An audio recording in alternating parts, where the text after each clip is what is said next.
Before diving into this incredible story, consider subscribing to the channel and hitting the bell. Every story here has something to say, and you won't want to miss a single one. On an autumn morning, in the quiet town of Huntsville, Alabama, the orange leaves still clung to the branches as if to delay the inevitable fall. The wind blew gently, occasionally lifting the dusty memories of a seemingly frozen city. The sun, weak and pale, struggled to pierce the gray clouds that lingered above the Park Jefferson, the beating heart of the residential area. On an old wooden bench, its planks discolored by time and humidity, a man had been sitting motionless for over an hour. He wasn't reading. He hardly moved. His back was straight, his gaze lost halfway between the trees and the distant laughter of children playing further away, near the swings. An imposing silhouette, broad-shouldered, seemed to absorb the space around him. Yet, his gaze was extinguished, as if a silent war continued to unfold behind his eyelids. He wore worn but carefully maintained military fatigues, his boots impeccably tied. At his feet lay a khaki backpack, stiff and dense, as if it contained an entire life stored between the seams. His name, Elijah D. Grant, 54 years old, former U.S. Army Special Forces officer, decorated for bravery, wounded twice in action, and recently retired. He came every day to sit there, at the same time, in the same place, not to beg, not to talk, but simply to observe, to reflect on, breathe some fresh air, a ritual that was anything but innocent. Every detail around him was a source of analysis, a point of observation, a strategic landmark. It had remained with him, despite the years. He was staying a few streets away, in Asmal Motel, whose neon light flickered faintly at night. He paid for his nights with a modest military pension, refusing any help from the state or his family, out of pride and principle. His roommates changed often, transient workers, struggling families, sometimes lost souls. Elijah, on the other hand, was with metronomic regularity, reserved, polite, silent. That morning, the streets were quieter than usual. He held an old black notebook, its pages filled with sketches, coded notes, and sometimes painful memories. He was absent-mindedly tracing lines when two uniformed figures appeared at the entrance to the park. Officer Travis Mitchell, a young man of about 28 years old, with a rigid bearing and impeccable appearance, observed the surroundings with a vigilant eye. At his side, his colleague Ryan Cole, a little younger, seemed less sure of himself. One was trying to assert himself. The other was trying to do what he was told. "Did you see that guy over there?" Cole whispered, nodding his chin at Elijah. Travis glanced over, frowned. "Yeah, army bag, weird posture. How long has he been staring at the kids?" "Easy, 1 hour. An old lady called us. She said she sees him every day. But today, she had a bad feeling." "Bad feeling?" Travis said with a half-smile. "Have we become intuition readers now?" Cole shrugged. "With everything we're hearing, I'd rather we check it out." Travis sighed, then put his hand back on his belt, touching his radio. "Okay, we're going to talk to him. Stay calm. If he takes anything out of that bag, you'll intervene immediately." They approached, their bearing firm but not threatening. Elijah sensed their presence long before they opened their mouths. He closed his notebook, placed his hands in plain sight on his knees, and slowly looked up. "Hello, sir, everything okay?" Officer Travis Mitchell asked neutrally, approaching Elijah. "We've had a few calls. Apparently, you've been hanging around here for a while." Elijah slowly looked up at the two police officers. He watched them for a second, with that look in his eyes that had seen more than their young years could comprehend. "I'm just sitting," he replied with unwavering calm. "Nothing more." Travis frowned. He didn't like this calm tone. Too confident. Too even. "An ID?" he said more curtly. Without a word, Elijah pulled his worn wallet from the inside pocket of his jacket and held out a laminated card. It read in clear letters, "Elijah D. Grant, Major, Special Forces, U.S. Army, retired." A gold badge, a date of service, a military identification number. The silence was brief, but charged. Ryan Cole tilted his head, intrigued. He seemed ready to believe the veteran. But Travis Mitchell burst into a dry, almost mocking laugh. "Are you kidding? A fake ID? A major sitting alone in a park with a military backpack like he's straight out of a movie? You know it's a federal crime to forge that kind of ID." Elijah didn't answer. He simply met her gaze, unchallenged, unafraid. It was this lack of reaction that bothered Mitchell more than anything. "All right," Travis said, putting his hand back on his radio. "We'll check this out." "Officer," Cole said timidly, "maybe we could question him here, call a supervisor? It's not like he's running away." But Mitchell cut him off. "Procedure. He has suspicious papers and is behaving strangely. We're taking him in." He took out the handcuffs. Elijah looked at the sky one last time, then slowly extended his wrists. "Do what you have to do," he said. "I've had much worse than this." The metallic clinking echoed in the cold morning air, a bitter reminder. Passers-by began to slow down, stealing glances. A little girl sitting on a swing stopped in her tracks and looked at Elijah, confused. In the patrol van, Elijah said nothing. He didn't even look out the window. He closed his eyes, as if he were returning to another place, to another time, another terrain. Perhaps he was thinking about Fallujah, Kandahar, to those endless nights in the desert where he had to keep his unit awake with a rifle in hand and the constant fear of an ambush. Or perhaps he was simply thinking of the cruel irony of the country he had served, and which today treated him like an imposter, a vagabond. At the station, the air was cold, impersonal, saturated with pale neon lights and poorly filed paperwork. Elijah was led silently by a young officer to a cell at the back of the building. He was not read any rights. No charges were made. Not even a clear suspicion. Just this hollow phrase. Identity verification. The handcuffs were removed, but the metal door slammed shut behind him. In the silence of cell 4, Elijah slowly sat down on the concrete bench, his back against the wall. He closed his eyes. He was neither surprised nor angry.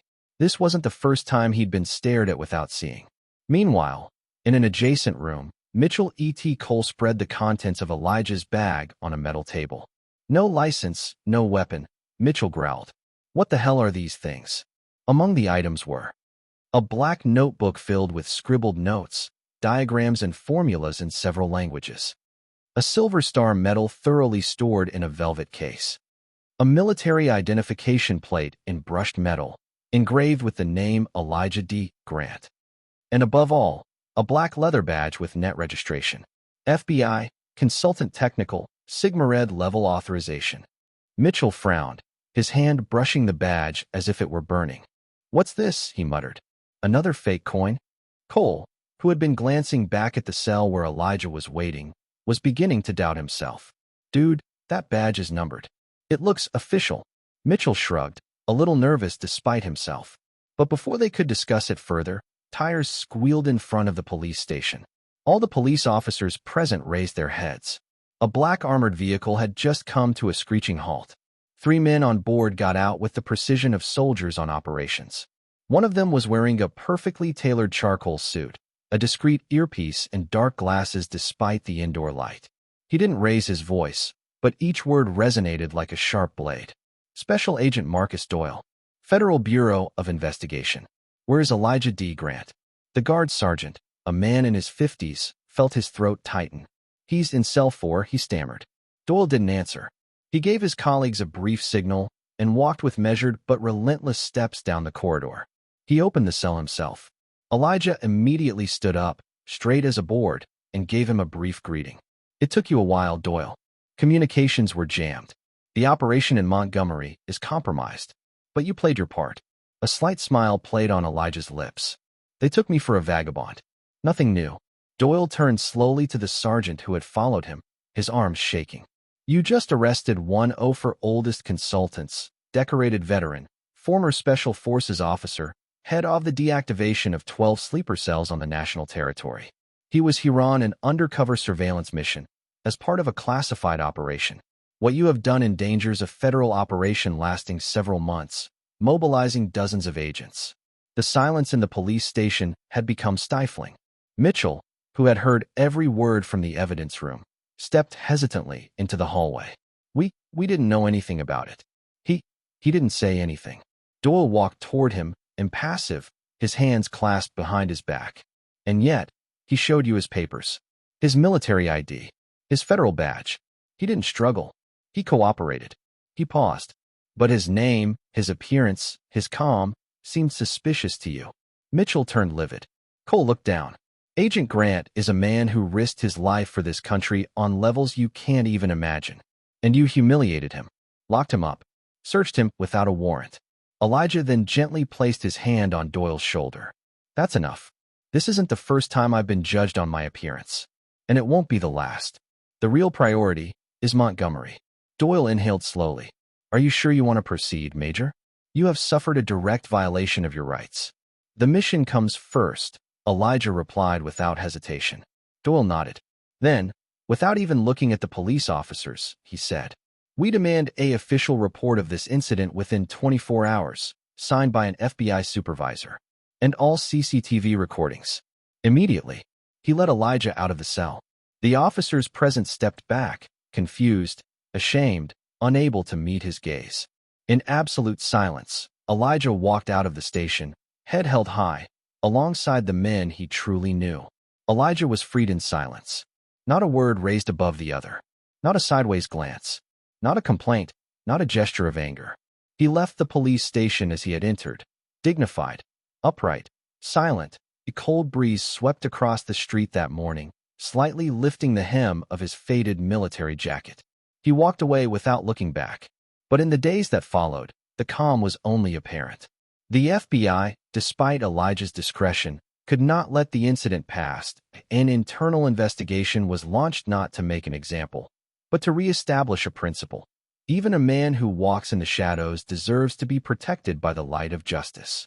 A discreet search took place at the Huntsville police station, ordered from the Atlanta regional office, conducted by 2 federal inspectors. Cameras were seized. X-rays analyzed. Contradictory statements compared. The final report was cold, methodical, implacable. Serious breach of identification procedure. Search without a warrant. Failure to comply with a valid federal badge. Use of behavioral and visual profiling. Travis Mitchell and Ryan Cole were suspended, temporarily, but with a note on their record. Not to destroy them, but so they can learn. And above all, so others can learn. The news caused a stir. First in administrative circles, then throughout the city. In Huntsville, there were murmurs. Some defended the police. They didn't know. Others shook their heads. They didn't see. That's worse. But that was just the beginning. 3 weeks later, the whole country discovered the true face of Elijah D. Grant. One winter morning, under the white dome of the Capitol building in Washington, D.C., an official ceremony brought together personalities from all sides. Generals, former presidents, diplomats, families of fallen soldiers. The room was sober and solemn. Cameras broadcast the event live on all national channels. A name was spoken with gravity. Major Elijah D. Grant, Special Forces, retired, federal consultant. And man in black suit, his face marked by time, but his posture impeccable, advanced slowly to the platform. No smile. No emphasis. Just the calm of a soldier who has seen everything, lost everything, and given everything. The President of the United States, dressed in a midnight blue suit, stood up from his seat. Some heroes ask for neither recognition nor glory. Elijah D. Grant served this country beyond visible borders. He defused suicide bombers, uncovered conspiracies, risked his life in places our maps dare not even name. He silently saved lives, while carrying the wounds of those too often forgotten. It is with deep respect that we present him today with the Presidential Medal of Freedom, our highest civilian distinction. The entire room rose. The applause echoed for a long time. Elijah didn't even raise his arms. He bowed his head slightly, humble, almost embarrassed. In Huntsville, in a very different atmosphere, Travis Mitchell was standing alone in the police station square. He hadn't said anything to his colleagues. He was wearing a gray jacket, his hands in his pockets, his gaze fixed on agent screen temporarily installed by the town hall for retransmission. He looked Elijah's face, and close up. The same man he had handcuffed. The same man he had judged too quickly. A long silence fell over him. Around him, people watched and whispered, but he heard nothing. He saw the scene again. The wrists he had tied. The badge he hadn't believed. The insurance he had scorned. His eyes filled with tears, but he didn't wipe them away. He stood there, frozen, until the ceremony was over. When the crowd began to disperse, he murmured to himself, I owe him an apology. And maybe more. A few months later, Jefferson Park had regained its usual tranquility. Autumn had given way to a mild winter, where dead leaves still mingled with the first buds of spring. The sun gently caressed the paths, and a light breeze made the branches of the old oaks dance. Elijah D. Grant returned to sit on the same old, worn bench he had once frequented. His imposing silhouette seemed to fit into this peaceful setting once again, but this time he was no longer the invisible man. Children ran and laughed. Passers-by sometimes stopped to greet him, and no one tried to disturb this moment of calm. Near the bench, a small plaque had been installed, discreet but heavy with meaning.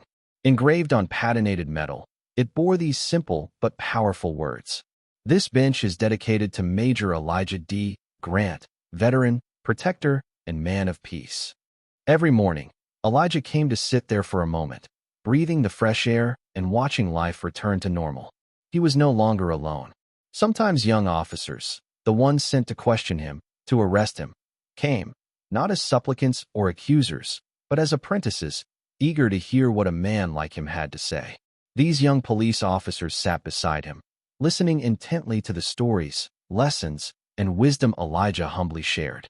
He offered no judgment, only the naked truth of a man who had endured war, loneliness, and injustice, only to find peace.